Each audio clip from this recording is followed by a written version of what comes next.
যাইতেছি কই যাইতেছ? বিদেশ। বিদেশ? ইয়েস, বিদেশ গিয়া ভরপুর টাকা যখন কামাবো, টাকা না ডলার, ভরপুর ডলার কামায় আর তোমার ক্ষমার মধ্যে গেলে ডলার ছিল। কোন দেশে যাইতেছ?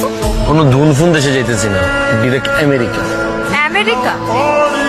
আমেরিকার ভিসা কে করে দিবে তোমারে? কি করে দিবে মানে? আমি স্পেশাল ভিসা আমেরিকা যেতেছি, টারজান ভিসা। এটা আবার কি ভিসা? তুমি জানো না? আর এটা গ্রামের ভিতর করে আমেরিকা যাওয়া যায়, 20 দিনে নেচার দেখতে দেখতে আমেরিকা যাবো। তোমার সানি আমেরিকা যেতেছে, তুমি খুশি হবে না? ওইখানে গিয়ে আমি ভরপুর ডলার কামাবো, দেশে আইসা ধুমধাম করে আমরা বিয়ার প্রোগ্রাম করবো। ওই যে স্বপ্নে যেমনি দেখছি না, ঠিক অমনি তুমি বউ সাজবা, আমি জামাই সাজবো, আমরা একই কালারের ড্রেস পরবো। এগুলো ভাবতে ভাবতেই তো আমার টলারে 20-25 দিন পার হয়ে যাবে।